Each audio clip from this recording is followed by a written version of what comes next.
Hadian ke jingdon jong ke jingki palo hapok ke sengsan partai da ke baki don ki kat to kat ni ki balami no hapok United Democratic Party ubak germen shela ubade president bertema jong ke state youth wing ula ong bakum ki dekat jong ke party kim dei ban shimrai kerke reki dei ban long ki bayai sha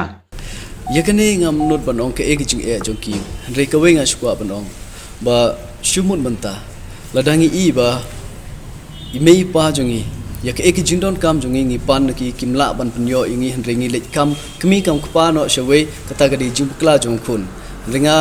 kwa ban request hangne ba lada ki kmi ki kpa jongi ki ba yedon lang kat ban ngi bala penhe pansan ngi bala ai ngi ke platform henre ADN ngi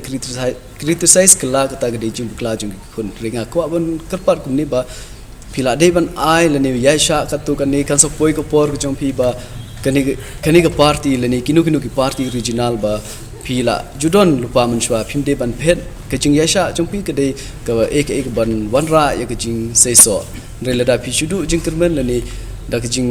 wan jongki wai ki party na shabar shu penbe yangi handre kata kade ka bakla handre nganam keno ya gitu ki bakhot dengan keno ya ki jingtlot hi jong wai ba shim ki decision namar lada ki nongkhot kin sakhot be namar ki kwa ban penhe pensan ni ke parti lejong handre lada ngi long ki batlot ban shim ki decision kata ke jing e lani ke jing bakla jongi tengah kerpat ya bro hi pan ngangi scheme hiru kat kum jing I jong amta ba ngi na lian jong ke parti UDP ngi long very firm and very strong but ngi ngindang yai peteng hi ya ke jing trash tom jongi but ngindang yai ne hi ke parti UDP ban trash tom but ngi scheme ya ki prolog ki bala ya kham jangai na ngi ru man ha ke ke por ngi dang yai persang ban khot ni pensil thu biang ya ki ba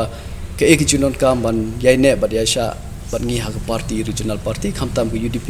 khnang bangin wanra ban man yo highest numbers khnang ba ke ek jinon kam kham tam pi mo de siap jongi baro ngi don kam ban protect bat ke content baro hi ki jinon kam jong ngi kum